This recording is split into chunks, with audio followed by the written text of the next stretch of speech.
Good evening, ladies and gentlemen. I'm Lieutenant Stephen Rogers here at This Week in North America. Thank you for joining us. We have a real good, action-packed, educational and inspirational program for you as we move forward, because the guests we have on are always bringing solutions and always bringing what they're doing to the table with regard to the rights of the people in Canada and here in the United States of America. A couple of things before I do introduce our guests. A lot going on in the United States with regard to COVID-19.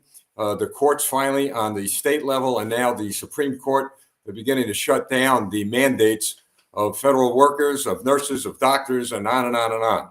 So the people are being heard, and it's becoming loud and clear to our United States Congress, who's not controlled by us, by the way, we the people, that things are going to change rapidly as we predicted after the elections of the U.S. Congress these past few months.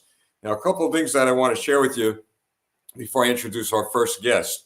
By the way, our both guests, I'll say right now, Mark Cheeseman, he's our first guest. He's going to be joining us with regard to the Second Amendment and the constitutional rights of the people in the United States with regard to that. Mark has been very, very involved for a long, long time in fighting ferociously against those who are against the constitutional rights of the people in this country with regard to not only gun ownership, but also the right to carry their firearms. Mark will be with us the first half hour. And in the second half hour, we have Marcella and Jim. They're with Stand With United. They're going to provide us with their updates and a lot of information about the work they're doing with regard to a number of issues in Canada, and in particularly with regard to a recall that's going on in one of their provinces. So we have all of this going on. Excuse me, folks, all of this going on. And I know that you're going to just enjoy tonight's program. So let's get right to it. Mark Cheeseman. Mark, I'm going to bring you on the air right now. Mark, thank you for joining us tonight. Hi, Steve. Thanks for having me. Good to. Mark, in relation to your work with the gun rights advocates, with the Second Amendment supporters, can you give our audience a little background of who you are, how you got involved, and what in the world's going on now with the Supreme Court deciding on some decisions that are favoring gun rights and others not? Sure, Steve. First of all, I'm in the Second Amendment advocacy here in New Jersey, specifically about 2014 up until now. I've done a number of action, going up to Trenton and testifying against anti-gun bills, case up to the Supreme Court to try to get our carry rights restored here in New Jersey. I have a social media platform, New Jersey Firearms Owners Syndicate specific also. Working with some different attorneys, helping them find plaintiffs, helping them formulate cases, gathering information, things of that nature. Mark, some people would like to know, they've emailed about this. In Florida, they have the Stand Your Rights law or Stand Your Ground law. In other states, they don't. Can you explain to the people in our audience what the Stand Your Ground law is? Understand the Stand Your Ground law, specifically in Florida, exactly that. The ground that you're on is yours, and you can stand that ground. So specific to, say, something like your front yard, it could be in a park, wherever you are. Whereas in New Jersey, we don't have that thing. So if you had to defend yourself down in Florida at any place, as long as your use is viable, then you more than likely aren't going to be prosecuted. Whereas in New Jersey, you because we don't have that here. So in other words, in Florida, if your life is being threatened, if you feel your life's being threatened and somebody draws a weapon on you and you shoot them and kill them or injure them, you would be not prosecuted in Florida. Well, now being prosecuted is not necessarily a bad thing. It just means you're going to have to go to court. You did. And there's a lot that goes along with what you draw your weapon and you actually use your weapon. There's a lot of variables to even do that. You have to have with it in your mind that you are in imminent danger, and you do. So after you use good to stay at the scene, try to administer. Mark, can you do me a favor? You're cutting out. Can you get closer to the mic? Maybe that'll be better. Yeah. So if you have to use your firearm, and this is anywhere, you need to be completely sure that you have an imminent threat. You absolutely have to yourself. Okay. That's the first rule. After the fact, firearm, it's good. You want to stay at the scene. Don't leave the scene, and try to render first aid to the person you shot. But do not. You should call 911. Identify yourself to them as to who you are, because when the police show up, they're not going. They have a whole who's who, and you're the guy standing with a gun. And so those are a couple of basic things you want to do if you have to use your firearm. Mark, in Canada, there's a great effort to confiscate the weapons from the people, even farmers. I know we've had that problem here in the United States, and it's been addressed and still being addressed. What efforts, maybe we could help them out a little bit, what efforts have been made here in the United States to prevent that from happening? I know you've been in the midst of this conflict. Well, unlike Canada, we have a very important the Bill of Rights, which contains the Second Amendment. It was reaffirmed again in, I think, late June by our Supreme Court, Serpa versus Bruin. Mark, unfortunately, we're losing your audio, so I'm going to have you on some other time. Your audio is actually cutting out, and it's we can't even hear you at some point. So let's just try this again, all right, buddy? But thank you so much for joining. Thank you. All right, folks. Yeah, we began to see what many of you have been saying. He was getting cut out pretty badly. We have that from time to time. We have a storm up here in North Jersey, so maybe that's affecting it. All right, I'm going to bring on our next guest right now. Marcel and Jim, they're going to provide us with information about the work that they're doing in their fight for freedom and liberty. I looked over some of their material. I've got to tell you, they're doing one heck of a job. So let's bring them right on, and hopefully we won't have much of a communication problem. So Marcella and Jim, welcome. Hey, thank you for having us on here. Well, loud and clear. So here we are in New Jersey, trying to speak to someone from New Jersey, and it's getting all cut out. Here you are way up in Canada, and it's loud and clear. Awesome. All right, great. So please share with our audience, and we have a huge American audience also. Share with us who you are, what you're doing, and then we'll get into some specifics. Well, we're activists. We've had a lot of different problems since March of 2020 when the pandemic started. And, just our fundamental rights out here have been trampled all over in so many different aspects. So some of what we've done is kind of went to the mainstream media with notices of liability to speak outside of the one-sided narrative and actually take the other side of the narrative a little bit more seriously, what this is doing to other people's lives. I'm sorry about that. I'll turn that off.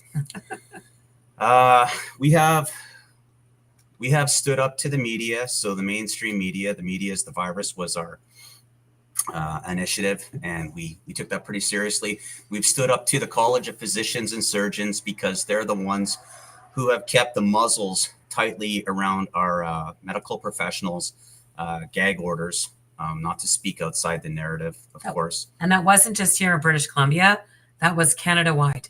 We had Yeah. national rallies on that Well, we did that. initiative. Yeah, we do that with pretty much most of our initiatives. So again, mainstream media, we did that quite a bit. We wanted to make sure we hit the CTV, the CBC.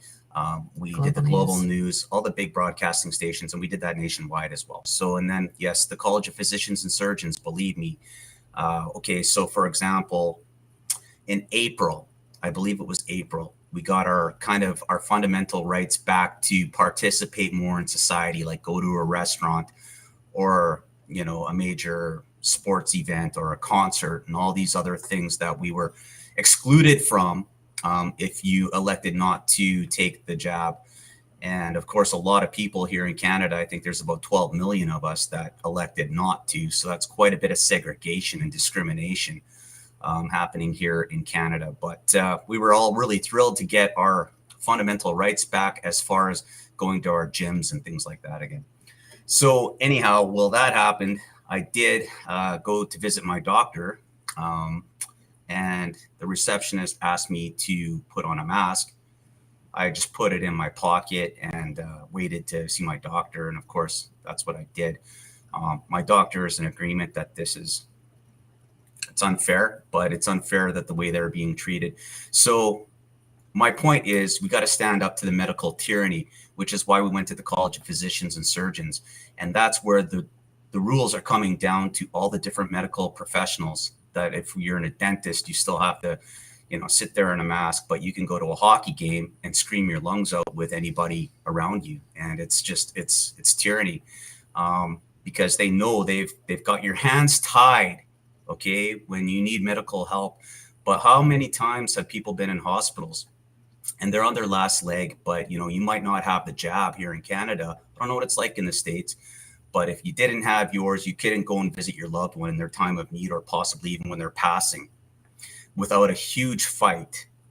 So we stood up to the college and we did it 3 times, and we had a couple colleges actually going into court for crimes against humanity. So we are actually making progress. Now, we have stood up to the RCMP. We had 29 cities organized to do the rally at the RCMP this summer. I believe it was in July, and that was great. We organized Canada really well for that one too. And now, unfortunately, we have a sitting premier in British Columbia who's taken over for John Horgan, who is sick, and he's not going to be our premier anymore. So they hand-selected this man, David Eby, MLA out of West Point, is it? West Point Grey, Vancouver. West Point Grey, Vancouver. And we had our rally there yesterday. We are working with a team, Fight 36, and they have the legal petition in order to recall this sitting. Tell us how the process of recalling. We could do with here, and it may be similar to yours. We need enough signatures on a petition, and they either a re-election, and then people vote against them, and they're out. But is your recall, is this the same process or a little different? I think it's about the same process. So there's over 40,000 people in his riding, and we need to get 16,500 signatures within that riding in order to have him recalled. Now, when he is recalled, he actually has no power as a MLA anymore because he loses his seat in the legislature, and he also has no vote. So this is a really good thing to happen. We're still waiting for our lieutenant governor in our province to give us some more answers to some of the questions we have on what happens to him. Now, when he is removed as the MLA in that riding, it triggers a by-election in our province, and that has to happen with 90 days of him being recalled. And he can still run in the election in that riding, and we're hopeful he ain't going to do that. So realistically, Well, it'll take 90 days for them to go through the petition and to make sure that all the paperwork is No, legit. it's 42 days. Is it 42 It's days? 40. So here's what happens. It triggers a by-election. So 42 days, once we get all those signatures handed into Elections BC, then that's 42 days for them to go over every single signature that we have collected. And then once that is done and they verify that, yes, we have recalled him, that has 90 days. That's the trigger start that there has to be a by-election. You know, I'm curious about, and I say this to the American Congress as well as to your parliament. Some of them are watching, by the way, from your parliament, at least some of them Awesome. personally, they're operatives. But I'm asking them directly, why you guys cowards? I mean, why don't you stand up with the people and for the people against something that you know is detrimental to your society? It's not only about taking a vax, but it's about their individual rights. I mean, you guys are unbelievable. And I hope you're watching what's happening in America, because there's a domino effect across this country that I'm sure the media that you pay for, right? You guys pay for your media. Well, we don't do that out here. We're People taxpayer control the funded. media here. But my point is that I can't wrap my arms around that there are elected officials in your country who stand by and they watch the rights of the people being trampled. And we see that here, but at least we've got and we've demonstrated through our last congressional election that, well, enough is enough, and there's going to be a domino effect, and there is now. In fact, I could tell you, some of the people that you've seen in the news here are not only going to be removed from office through a legal process, but some are going to go to jail. And I try to get across to your parliament members or your elected officials, they're going down. I mean, they are eventually going to end up in very, very serious trouble. We're going to begin at Justin Trudeau, who's going to have a lot of problems, not respected worldwide, by the way. He may think he is, but I don't know where this guy is going to run after he's removed from office. So my question to you leading up to that is, are there any elected people in your country who have said, look, we're going to stand with the people on this? I mean, obviously, you're doing a lot of work, and you know it's good what you're doing. You're doing within the framework of the law. You're using, and I've said this to the American audience that has a little bit more to learn about this, is that you have the law on your side. You have the Charter of Rights and Freedoms on your side, as we have the Constitution on our side, and you're using it. So, again, are there any elected officials out there who are standing up for you all? We had one. Well, I do want to say something before we get into that, just because we're not just specifically trying to remove this premier for no reason. Let's get into the reasoning for this. Okay, if this was a good man who had our best interest in mind, we wouldn't be in this position to begin with, Stephen. We would probably be supportive of any premier that is got our backs and actually. Hey, cut it out. That's okay. I have a German Shepherd, Jim. I have a German Shepherd, and right before broadcast, I give him a big bone. So he's right upstairs chewing a big bone because he'll start barking. Sorry about that. Yeah, it's just we're good, wholesome people. We have a dog, you know. I don't know if you heard what I said. I have a German Shepherd, and he does that. And so I give him a big, giant bone, and he goes upstairs. And right now he's chewing on it while we're on the air. Smart. Perfect. That's the first time it's happened. We've been on a lot of shows. You know what? Realistically, though, let's get back to the Bill 36 issue, okay? Because Bill 36 is the reason why we're recalling David Eby. He slipped this bill in through legislation without it going through due process, which is the full 3 readings. They did this right before Christmas break. It basically passed through legislation on the day of Christmas break. And then, of course, they were gone for 3 weeks until they come back. But that being said, it happened because we have a very strong NDP leadership out here in British Columbia, and it's the majority. Unfortunately, the NDP is in bed with the Liberals in a coalition in Canada right now, which is making things very difficult. However, this is a very shady, like an oak tree kind of shady, okay? So what it boils down to is Bill 36 takes away all of our medical professionals' rights as well as our privacy. So let me just go through a few things. If a medical professional now speaks against a government narrative, they're going to get a $200,000 fine. Okay, so once this policy is enacted, $200,000 fine, 6 months in jail per offense. Okay, besides that, your doctor-patient privacy is no longer between you and your doctor. The government can ask for your medical records at any time to know what you've done, what you haven't done, and everything about you medically. That being said, our health minister, Adrian Dix, here in British Columbia. Now, let me just make one thing clear. This is the testing grounds here in British Columbia for this Bill 36. This isn't federal, this is provincial. And we're the testing grounds to see if they can make this fly here, and then it'll spread like wildfire across Canada. So anyone who thinks this is only going to land in British Columbia, think again. Anyhow, Adrian Dix, our health minister, will have the final say on what the definition of informed consent looks like. You can forget about the law books, okay? And that is exactly what the problem is here. This bill is draconian beyond anything you could ever imagine. This is welcoming communism into Canada with open arms, and we just can't allow that. This has to stop here. Well, James, I read some of the bill, and I've got to tell you, I was shocked, really stunned, to tell you the truth. And that bill, we're going to try to get into the hands of all of our congressional leadership in this country, because I've been saying for quite some time that Canada is becoming, the Canadian government, I'm not going to say Canada because the people there are great. The Canadian government is becoming a national security threat to the United States. When they introduce measures that enslave the people and measures that are written in that bill, I'll tell you, I'm shocked. I'm stunned. That would never happen here. I'll tell you, we've had crazy things happen in this country, but that will never happen. The response here would be rather overwhelming. But to think that people would be fined and some have been jailed and on and on and on. And so I want to get back to this question. These politicians up there, I mean, it's incredible. Don't they know that they will become enslaved eventually? They're going to be out of office. They will be enslaved like everyone else.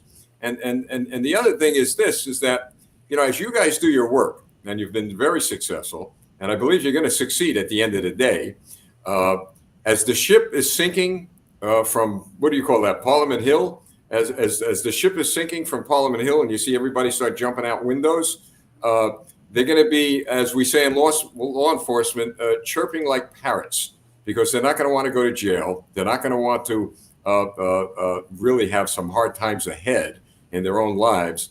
So that's why I just don't understand why they can't figure this out. Well, it does, Stephen. It boils down to accountability at this point in time. And I don't believe they should just be able to be elected so you're protected and here's your parachute no matter what you do. Well, you know, it was a government stipulation, it was a policy, and that's your cop-out. Too many lives have been destroyed over this as it is already. Now, they all have been talking about our strained medical health care system here since, you know, the pandemic, scamdemic. Okay, so listen up. It was strained long before that time.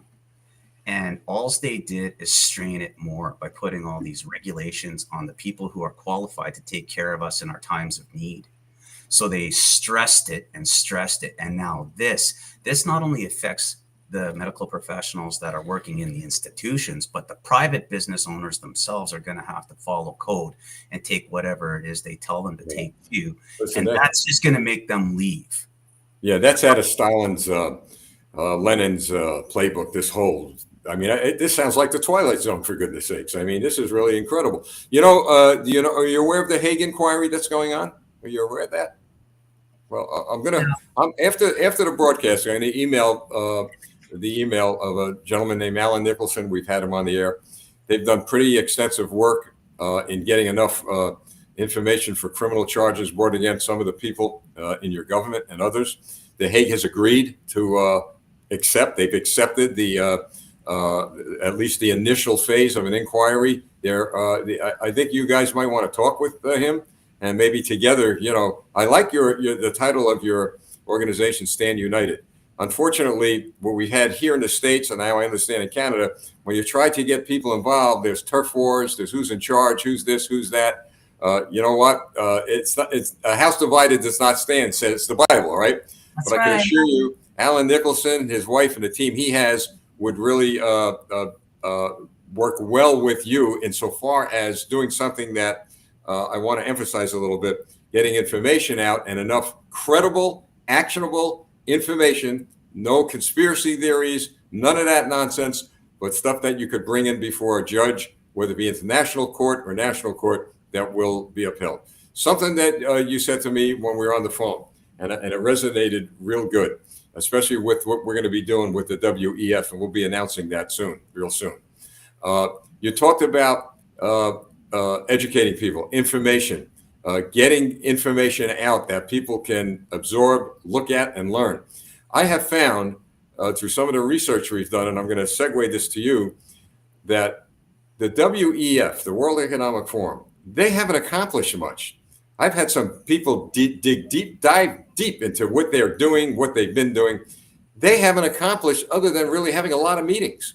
And through their propaganda, they're trying to scare a lot of people. They're trying to intimidate and bully a lot of people, especially elected officials, to join their forces. But we just learned recently that they've got some serious problems. One problem, they admitted that the instability on this planet with regard to civil uprisings and wars is creating a big problem for their agenda. But they've got more problems coming, because the people of this world, and in particular it started here in the United States and Canada coming together, we're all uniting. You have a logo there, Stand United. I mean, the WEF, when those people look at these words, believe me, it runs a chill up and down their spine. So what you're doing is going to have a global impact. I just wanted to mention that because it's a real great effort that you're putting together. So now, it was the BCCA, what's that? Is that what it is? Or I have the initials wrong? BC Civil Liberties Association, is that what you're referring to? You belong to that organization? No, we don't. Actually, our premier used to be the executive director of that. Okay. And, yeah. Are they helping you with your civil liberties? Or are they scared too? They're scared too. I'll tell you, all these people are scared. You see, what's great about what you do, what we're doing here, we've proven we're not intimidated or bullied. You know, the other thing is this. Look, I've been an elected official. I've been in politics most of my adult life. And one thing I always wanted to remember, never put yourself in a position where you got to look over your shoulder 24 hours a day, 7 days a week. Or as my wife says, don't put yourself in a position where somebody gets a collar around your neck and they can pull it. This is why you're successful. You're not bought. You're not sold. I mean, this is really great. Folks watching, this is what it's all about. So when the people, and this is to the people watching, when you think that the other side is winning, they are losing. Of course, they're not going to reveal how catastrophic the loss is, but they're losing. And so the work you're doing is working. So, all right. So I'm glad, because we have a American Civil Liberties Union in this country.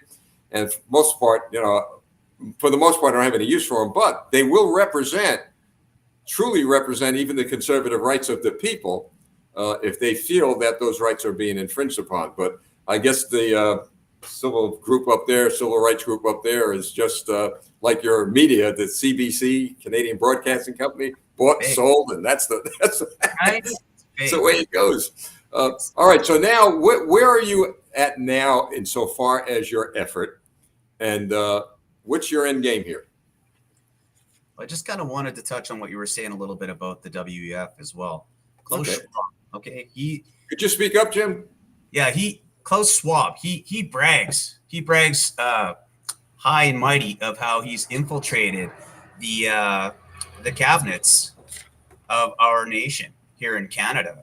Over 50% of our cabinets have gone along with the World Economic Forum program. Now, I'll tell you what, our not our health minister, Chrystia Freeland, she's our finance minister, and she has actually one other job title, which is, she's got two big job titles for us. Anyways, Finance Minister of Canada is pretty big, and she seems to be Justin Trudeau's right-hand man.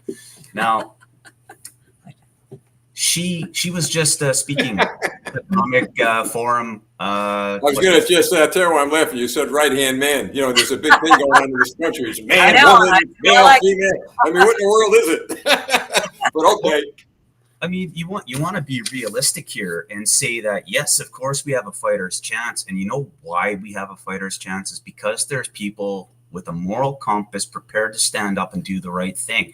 And that's what I want to get to right now, is that, you know, what you said about the division within our own sort of factions, if you want to call them that. We've got Stand United, we've got Action for Canada, we've got these different groups here in British Columbia that everybody's kind of doing something.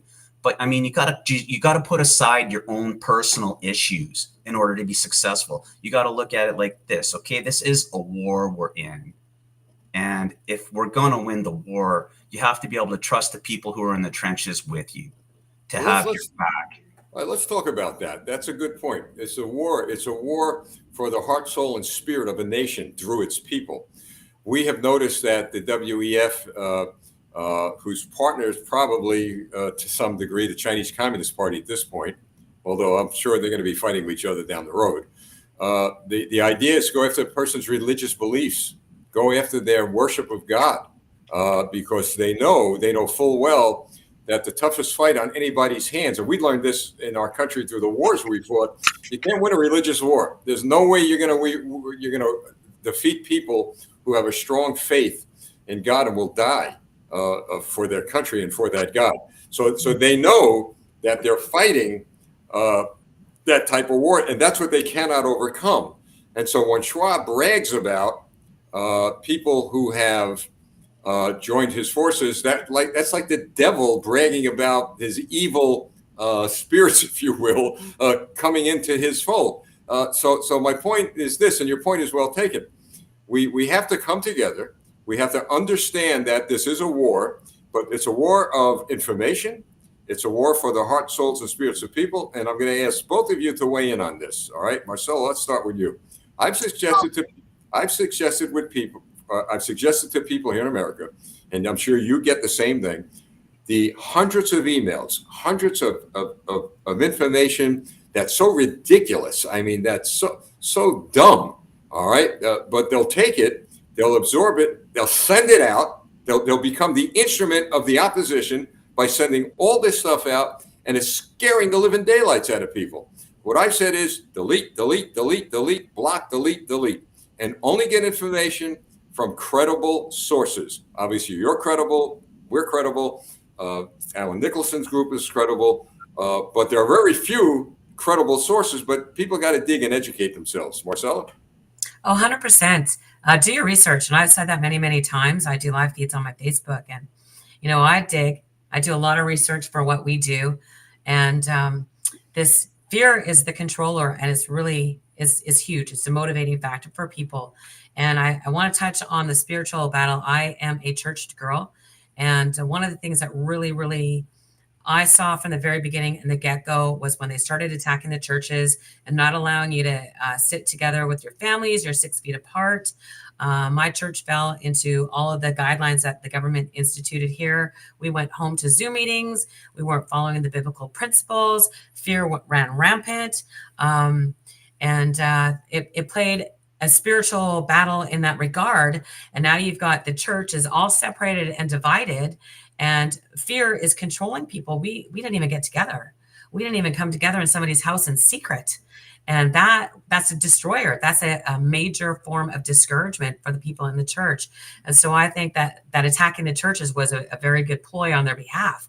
But like you said, it's the strong people that know their God. They're going to do exploits. We're going to be victorious. We're the people that aren't going to sit down. We're not going to shut up. God gave us a voice to speak and to stand up. And that's exactly what I've been doing ever since this started in 2020. I'm still here. Not going to sit down. Well, to your point about the churches, I've been very vocal about that here in America.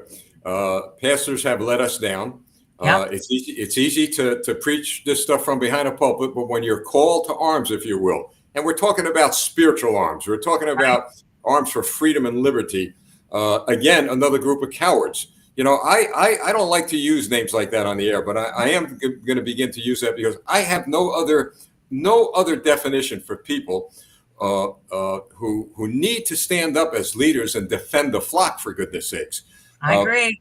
I was appalled, as many were across this country, when we got the video out of your police forces up there, literally, physically going into a church, attempting to remove a pastor during a service. I thought I was watching a movie coming out of Beijing, China. And yet, I got to tell you, Marcella and James, I waited and waited and waited for pastors across your country to rise up. I mean, really raise hell. And more here in the United States. I've waited for them to rise up and say, look, So again, to the American audience and the pastors watching, you're next. You are next. Believe me, if you don't rise up, and we're not talking about rise up in a violent way, but you rise up in calling out these politicians as some, I got to tell you, I give credit to some of these Catholic leaders in this country.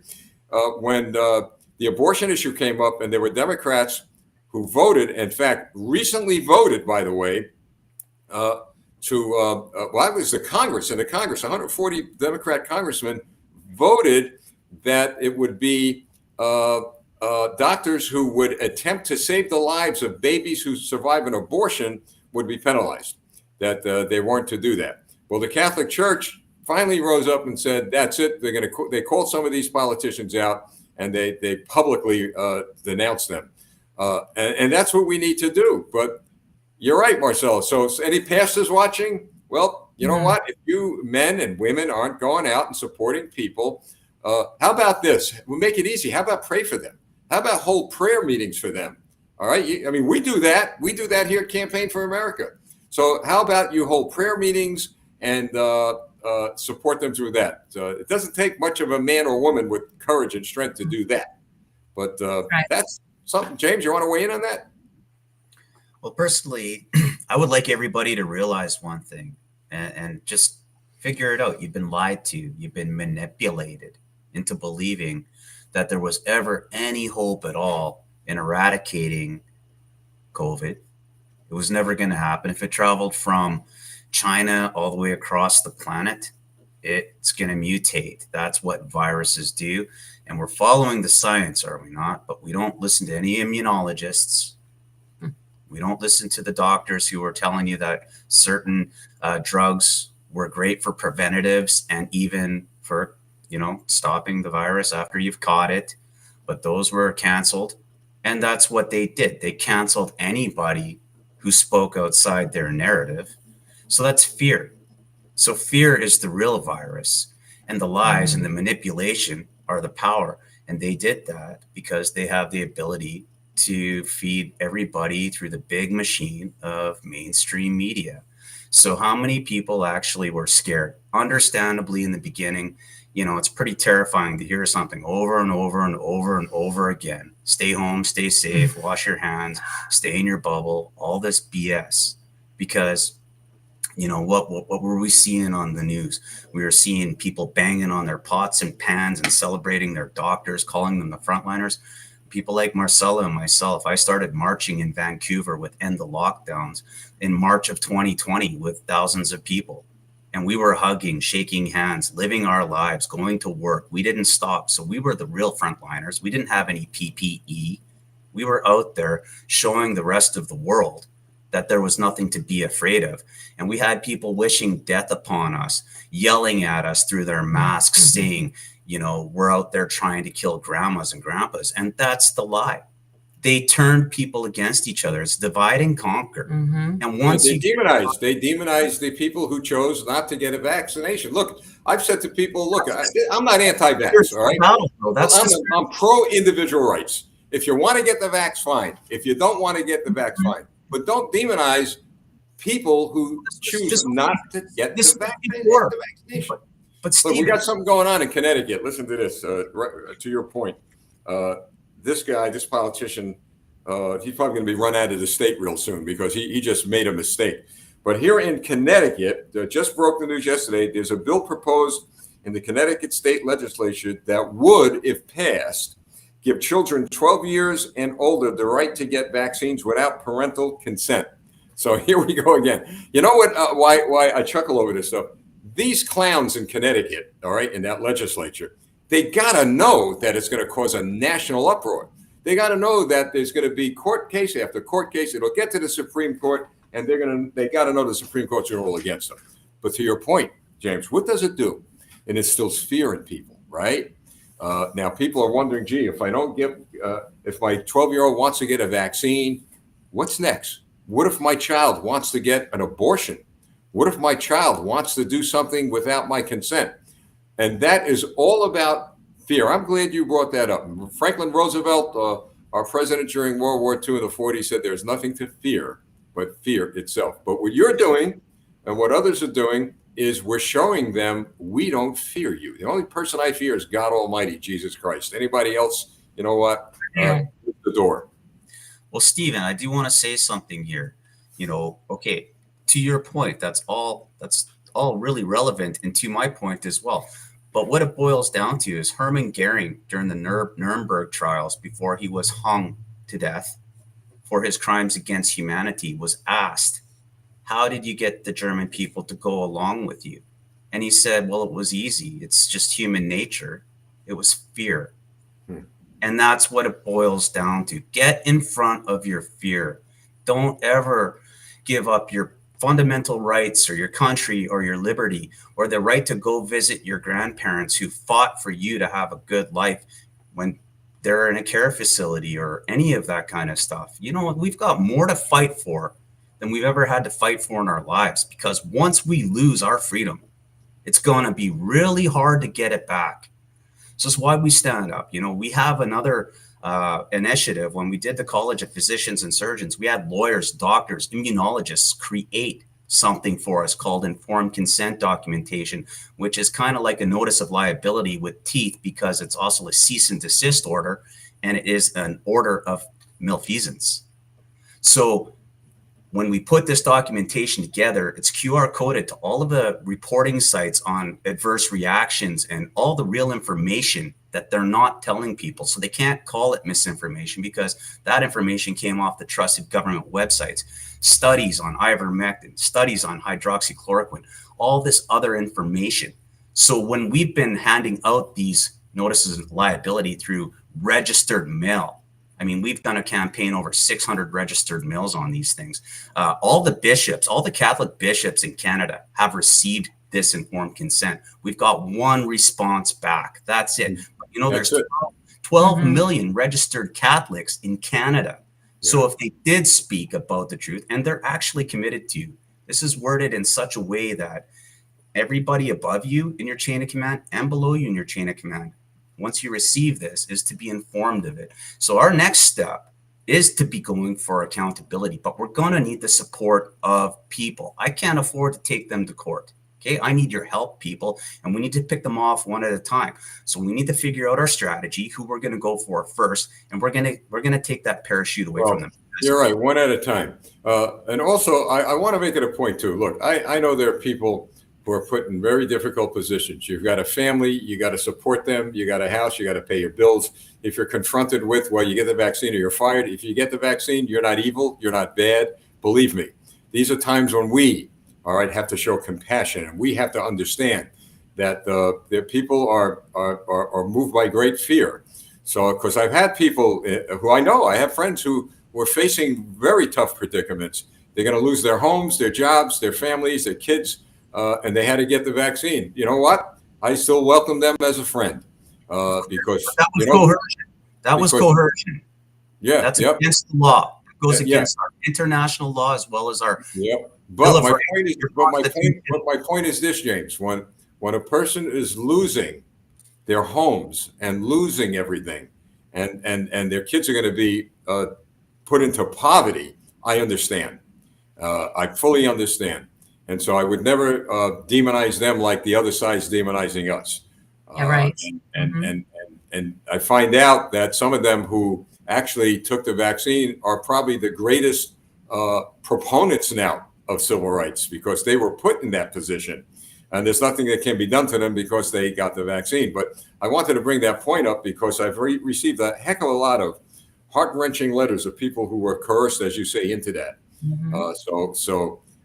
We get it. You're not evil. You're not bad. No, the evil ones are the one that coerced you and perpetrated this. But remember, those who have been vaccinated, you're coerced into it. You may coerced into it. You may be asked to testify, and you may be asked to, speak out against it. And I think many of them will. But I want to make that point because, it's just a sad situation when corporations and political leaders do that.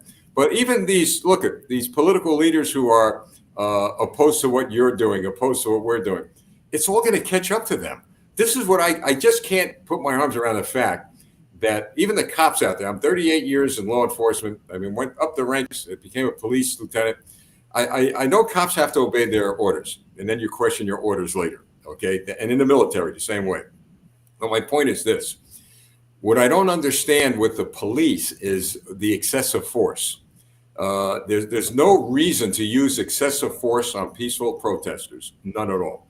The It's like legislators, yep, like the Gestapo. yep, the legislators, I understand. They will sell their mothers for votes.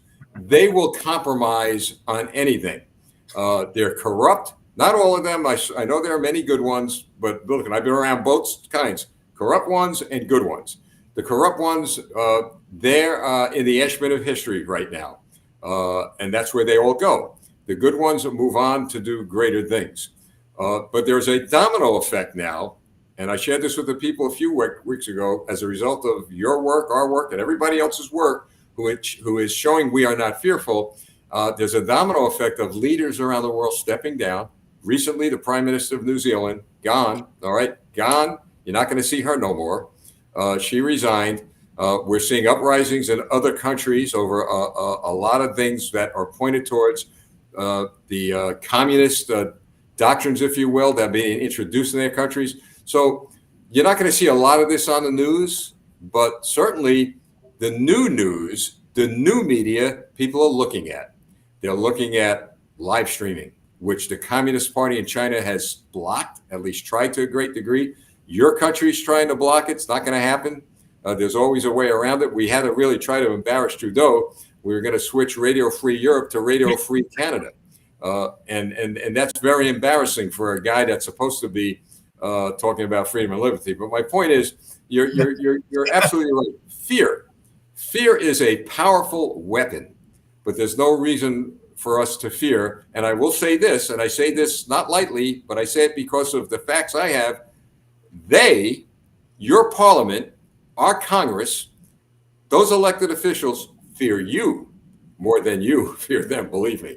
And our party, our Republican Conservative Party here is now in control of Congress. We're going to take the Senate. We're going to take the presidency. And along that, what a lot of people don't understand is that we took school boards across the country. We took city governments, county governments. So there's a domino effect. But a lot of the news people aren't hearing. That's why some of your broadcasts up there, I think you got Rebel News up there, and you got True North. You got Shadow Davis. Those are 3 or 4 I know. You're getting, those are pretty heroic fellows there. Yes. that are doing some great work. So support them and pray for them. What you're doing, I'll tell you, I find it absolutely fascinating, the work you're doing and how far you've gotten. And now you've revealed to us how you got there. You turned your fear into faith, for goodness sakes, right? and you remind me of Noah in the ark with his family. You got all this water rising up, and give it a darn. Just get a bigger oar. We're gonna row. Well, realistically, we're changing the game. Just like you're talking about getting, involved with the institutions that have been corrupted. That is where we can make real change happen. So when you're talking about school boards, we need better people working in the school boards. So, the curricular sticks to teaching our children about education and not trying to indoctrinate them to, go along with the government WEF program. That being said, our politicians, like you say, they fear us because at the end of the day, if we could get organized enough, like what we're doing now, we can start taking these. We're lucky in British Columbia and Canada. We are the only province in Canada that has the recall. Okay, and we're gonna use it, and we're gonna set the blueprint here for the rest of Canada how to take care of this business now. Wonderful. And yes, as far as Justin Trudeau goes, I've seen Justin Trudeau. He bowed to me when I said some really nasty things to him, so we've made eye contact. Okay, but at the end of the day, I have no problem embarrassing Justin Trudeau. He needs a real reality check. This is Canada, not China. And it's never gonna be China. Well, he's going to have a rude awakening when our congressional committees are formed under the Republican Party. We're going to send a load of information to them. We have very close ties with some of the congressional leaders now, And we're going to send a load of information to them. Many of them are unaware of what's going on up there. Now, as I've shared with you earlier, we can't get directly involved in influencing your government policies. That's something we can't do. But we can educate our government leaders. Some of them are watching tonight, okay? We can educate them. They've watched Mr. Peckford when he was on the air. And we've had a tremendous number of Canadian people on the air. We got these videos and they're watching. And now some of them are scratching their heads saying, what's going on up there? But what we can do, and I just posted your email, what we can do is suggest to anyone who's watching, just send a memo, a note to that email address, all right, for more information on how to get in touch with them and what they're doing and how they're doing it. And bingo, I'm sure you'll reply. Yes, we will. You know, we really appreciate you having us on. This is the first time Marcella and I have actually been on any broadcast from America. I think what we're doing is tremendous work. We're heading in the right direction. And, you know, for us, it's not about driving around in circles. And like you said, you know, when we were in Ottawa, I personally wasn't there. I was still back in British Columbia. However, when the protest was happening back last February, it's terrible what happened. I mean, you saw police on horse trampling old women, decrepit old women. They're standing there smiling, saying freedom. This is terrible. The beatings that went on, that's Gestapo. I know Archer Pawlowski, that pastor you were talking about. Okay, so I know him personally. I've met him. We've talked many times. It's unbelievable what's happened in Canada because of a narrative. Like, it's been a political pandemic since day one, and it's always been about control. It's never been about staying home and staying safe. It's about making good people go broke, staying home. Well, just to give you a word of encouragement. We really didn't, and I'll be one of them to add to this group. We really pay attention to Canada. It's just a great country, and that's all we do is a bunch of happy people up there, and you know, just doing great things until this COVID issue came out, and some of your residents got in touch with our broadcast here, and I remember saying, "Well, let's see what's going on there," and have some of the people on our broadcast, and that's how this was given birth to.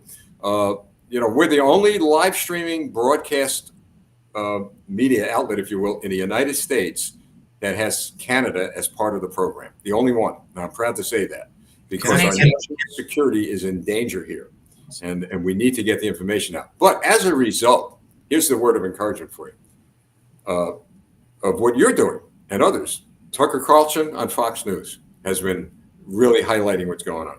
I could tell you One America News, Newsmax, those national news media outlets have been broadcasting from time to time some of the tragedies that are going on in your country. And I'm going to try, I will try to make contact with a few people that maybe could be in touch with you, and hopefully you could get on a national broadcast here. But be that as it may, we're going to continue to do what we're doing. We're going to have you on again, okay? Awesome. Definitely going to have you on again. And you're welcome. Look, you're doing God's work as far as I'm concerned, you know, and you know what I'm excited about? To the point we were talking about how there's bad information getting out, right? To instill fear.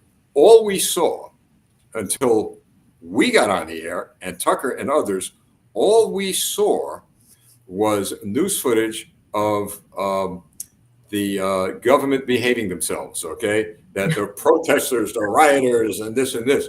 Then your countrymen and women started live streaming what was going on. The violence wasn't committed by the people, it was committed by the government. That's right. And Trudeau and those guys and gals up there in Parliament Hill understand that, yeah, we got a lot of problems in America, but we're not stupid, okay? We know what freedom and liberty looks like. And believe me, we could distinguish between violent protest and we could distinguish that between very peaceful protest. So the point is, you know, the government there is sending information out like the CCP and believing that, oh, everybody's just going to suck this in and that's going to be the end of it. Well, they've already had a rude awakening, and their awakening is going to really wake them up moving forward, especially the work you're doing. Any final words before we part our ways here?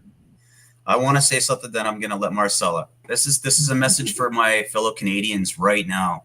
Okay, this is so important. You know, the government loves us, and people know us, like from America and from other countries, that, you know, we're a really nice nation. Okay, that's not good right now, because a government can bully a nice nation. We need to be a good nation. We need good Canadians to do the work now. And please, for the love of God, please do the work and be a good Canadian. Marcella? And I like one of our friends yesterday at our Recall David EV rally. When he was speaking, he said, pick up the rope and pull with us. We need people on board. Many hands make the work light, and we're two people. And we've had a lot of support, but we need everybody in British Columbia to stand up and pull with us. This needs to happen. Well, this video tonight's going to be shared worldwide. We know that by the response we're getting. And I just want to say we're going to do the best we could to help you within the framework of our laws. But there's one thing all of us can do is to keep you all in prayer.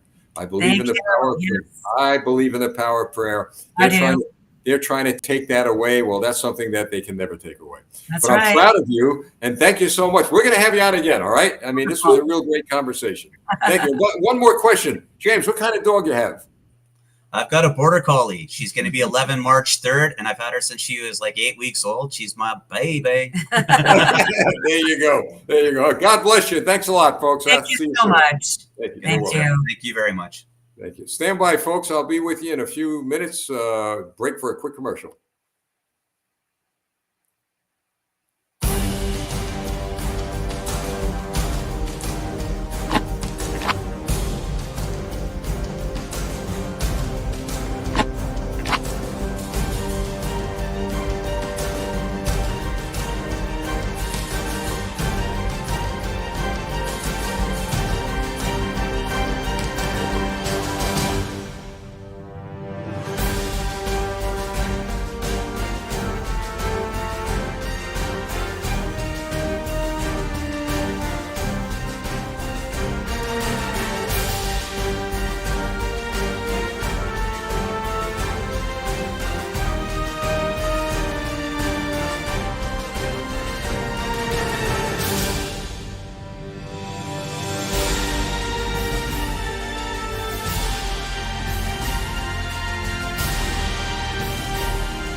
Well, what a program! What a couple of heroes we had from Canada on tonight, and I've got to tell you, folks, I'm just very, very grateful that people like you are standing up for freedom and liberty. So keep us here at Campaign America in your prayers that the good Lord meets our needs and that we continue to broadcast. A lot of good stuff going on. A lot of times you don't see it, but a lot of good stuff going on. And soon we're going to see the WEF in the Ash Minute history. We don't see it, our children will, because we're going to make sure that happens. And Canada is going to become the free nation it once was, as we will become the free nation we once were. See that right behind me, folks? See that? There you go. Together forever, right? That's great stuff. Thank you so much for joining me. I'll see you next Thursday night, 7 p.m. Eastern time here in the United States of America. Hey, folks, there's our website. We have a contact page. If you want to send us a note, a memo, whatever, just go to our website and send us a little memo or note. Thank you so much. God bless you all. And remember, always, always remember that there's a God above who loves you, going to take care of you. You might be going through a storm right now. We all go through storms. But he, Jesus, promised, I will never leave thee nor forsake thee. Have a great week. Thank you.